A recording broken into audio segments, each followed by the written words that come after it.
कटाक्ष में आपका स्वागत है। जैसा कि दोस्तों आप जानते हो कि हर हफ्ते मैं कोई ना कोई विषय पे बात करता हूँ। आज एक ऐसा विषय आपके लिए लेके आया हूँ जिसकी कल्पना किसी ने नहीं की होगी। जी हाँ, विषय है ऑक्सीजन। ऑक्सीजन जो जीवन का आधार है और इस ऑक्सीजन को लेकर के इस देश में जो त्राही मची हुई है, जो हाहाकार मचा हुआ है, अब समझ में नहीं आ रहा है कि इसके लिए जिम्मेदार किसको ठहराया जाए। उस प्रशासन को जिसको हमने चुना या उस चंद लोगों को जिन्होंने जिंदगी को बहुत ही आसानी से तड़पने के लिए छोड़ दिया। भ्रष्टाचार की गंगा में डूबी ये सिस्टम आज त्राही त्राही देख करके शायद मन ही मन मुस्कुरा रही होगी कि देखो हमारा मनसा पूरा हुआ। जी हाँ दोस्तों, मन बहुत खिन्न है इस बात को लेकर के कि जब सुप्रीम कोर्ट का हंटर पड़ता है तो हमारे देश के प्रधानमंत्री अपनी सारी रैलियां रद्द कर देते हैं। जब सुप्रीम कोर्ट का हंटर पड़ता है तो हमारे देश के प्रधानमंत्री मुख्यमंत्रियों की बैठक बुलाते हैं। लेकिन सवाल ये है कि साहब कब तक ये इवेंट मैनेजमेंट के को लेकर के आप राजनीति करोगे? आपके लिए राजनीति एक उत्सव है, एक शौक है, लेकिन कभी क्या आपने सोचा है कि राजनीति से ही ये डेमोक्रेसी चलती है? इस देश की धारा राजनीति पर टिकी हुई है?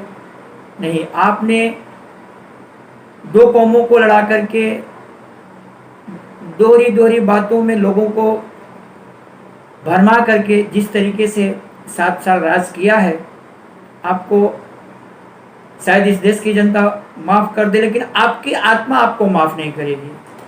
आपने एक तरफ लोग अगर मास्क न लगाएं तो उन पर 1000 रुपये का जुर्माना ठोक रखा है, और आपका गृह मंत्री लाखों की भीड़ लेकर के जनता के बीच में जाकर के वोट की भीख मांगता है, तब आपको बहुत मज़ा आता है। इस ऑक्सीजन की हाहाकार को जनता के सामने परोसने में आप लोगों का बहुत बड़ा योगदान है। 1 साल पहले 500 लोगों के कोरोना की रिपोर्ट आने पर आपने पूरे हिंदुस्तान को ताला लगा दिया था। आज लगभग रोज 3.5 लाख मरीज आ रहे हैं, लेकिन आपके पेट का पानी हिलता तक नहीं है। समझ में नहीं आ रहा कि आपको हो क्या गया है। आखिर आपने जनता को समझ क्या रखा है?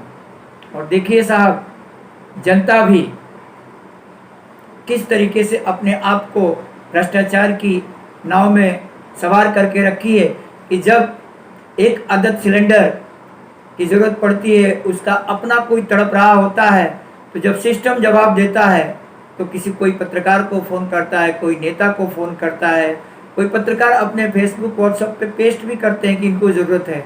सवाल ये है कि ऐसे सिस्टम को आप और हमने चुना ही क्यों? इस पर ज़रूर विचार कीजिएगा कि विधायकों को मिलने वाला पेंशन कब बंद होगा, सांसद को मिलने वाली सुविधाएं कब बंद होगी, क्योंकि जब तक बंद नहीं होगी तब तक आपको हमको ऑक्सीजन, आज तो हो सकता है कि ऊपर वाले की रहम करम हो कि कुछ जाने जाए, कुछ बच जाए, लेकिन जो बच जाए इस बात को ज़रूर याद रखें कि यहाँ तक पहुँचाने में, स्मार्ट सिटी बनाने का ख्वाब दिखाने वाले ने हमको स्मार्ट शमशान भूमि में लाकर छोड़ दिया है, जहाँ 8-8 घंटे तक मुर्दा अपनी बारी का इंतज़ार करता है, और हॉस्पिटल में 2-2 दिन तक एम्बुलेंस में बाहर खड़ा होकर के मरीज़ अपनी बारी का इंतज़ार किया करता है। और ऐसे सिस्टम को लेकर के चलने वाला प्रधानमंत्री अपने आप को सुपर पावर घोषित करता है कि हमसे बड़ा सुपर पावर हिंदुस्तान में कोई नहीं हो, दुनिया में कोई नहीं हो सकता है। दोस्तों, इस बार ज़रूर सोचने का मौका है कि क्या हमारा सिस्टम सिर्फ हाई कोर्ट या कोर्ट की फटकार पे ही जगेगा, कि उसकी भी कोई आत्मा है या मर चुकी है, या आपकी हमारी आत्मा मर चुकी है, जो ऐसे निठल्लों को हमने अपनी गद्दी पे बिठा के रखा है, जिनको इतना पता नहीं है कि भीड़ जमा करने पर ये बीमारी इस जनता का क्या हाल करेगी। पंचायत का चुनाव,